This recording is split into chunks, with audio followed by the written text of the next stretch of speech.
அதிமுகவில் இருந்து நீக்கப்பட்டவர்களை மீண்டும் கட்சியில் இணைக்க வேண்டும் என முன்னாள் அமைச்சர்கள் 6 பேர் எடப்பாடி பழனிசாமியை அவரது வீட்டுக்கே சென்று சந்தித்து வலியுறுத்தியிருப்பதாக வெளியாகியிருக்கும் தகவல்தான் தற்போது அரசியல் களத்தில் பேசுபொருளாக மாறியிருக்கிறது.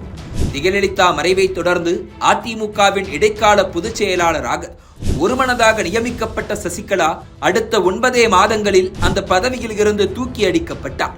அதேபோல கட்சியின் துணை செயலாளர் பதவியில் இருந்து டிடிவி தினகரனும் நீக்கப்பட்டார்.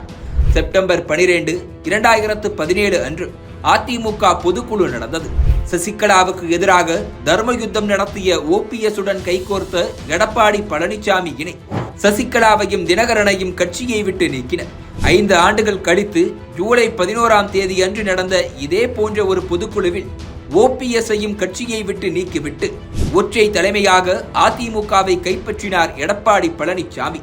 அன்று முதலே அதிமுகவை மீண்டும் ஒன்றிணைக்க வேண்டும் என்கிற குரல்கள் வலுத்து வருகின்றன.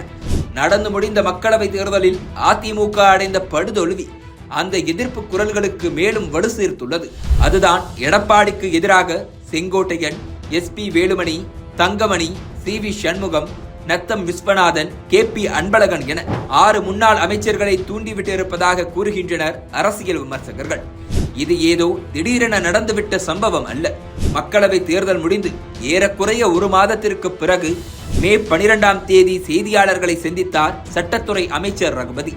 அன்று எடப்பாடி பழனிசாமியின் பிறந்த நாள். அதனால் EPSக்கு வாழ்த்து தெரிவித்த கையோடு ஒரு எச்சரிக்கையையும் விட்டார் ரகுபதி.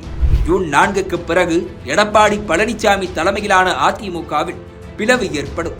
அது பாஜகவால் ஏற்படும். செங்கோட்டையன் அல்லது எஸ்பி வேலுமணி தலைமைக்கு செல்லும் வாய்ப்பு ஏற்படும் என கூறியிருந்தார். செங்கோட்டையனும் வேலுமணியும் தலைமைக்கு செல்வார்களா என தற்போதைக்கு தெரியவில்லை. ஆனால் அவர்கள் அதிமுக தலைமையிடம் சென்று கட்சியில் இருந்து நீக்கப்பட்டவர்களை இணைத்துக் கொள்ள வேண்டுமென எடப்பாடியை வலியுறுத்தி இருக்கும் தகவல்கள் நம்பத்தகுந்த வட்டாரங்களில் இருந்து வெளியாகி இருக்கிறது. ஜூலை 2ஆம் தேதி போயஸ் கார்டனில் உள்ள தன்னுடைய வீட்டில் செய்தியாளர்களை சந்தித்தார் சசிகலா. 2021 மார்ச் மாதம் அரசியலை விட்டே விலகுவதாக அறிக்கை விட்டு அறிவித்த சசிகலா இந்த முறை அரசியலுக்கு ரீஎன்ட்ரி கொடுக்க போவதாக அறிவித்தார். அதோடு நிறுத்தவில்லை. அதிமுகவை ஒருங்கிணைக்கும் பணி 90% நன்றாக இருக்கிறது என பேசியிருந்தார். அதிமுக பிளவுபட்டு கிடப்பது திமுகவுக்கு வசதியாகிவிட்டது. 2026க்குள் இதற்கு நல்ல முடிவு ஏற்படுத்தப்படும் என்றும் கூறியிருந்தார்.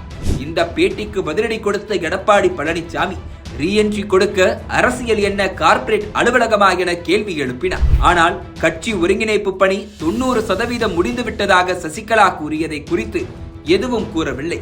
தற்போது 6 முன்னாள் அமைச்சர்கள் எடப்பாடி பழனிசாமியை நேரில் சந்தித்து சசிகலா, OPS, தினகரன் ஆகியோரை கட்சியில் மீண்டும் இணைக்க வேண்டும் என வலியுறுத்தி இருப்பது சசிகலா கூறிய 90% பணிகளில் ஒன்றா என்கிற கேள்வியை எழுப்பியிருக்கிறது.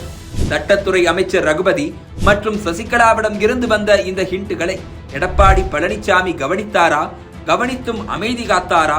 முன்னாள் அமைச்சர்களின் டிமாண்டுக்கு அவர் எடுக்கப் போகும் டிசிஷன் என்ன என்பதுதான் அரசியல் வட்டாரத்தில் தற்போதைக்கு வலம் வரும் $1 மில்லியன் கேள்விகள்.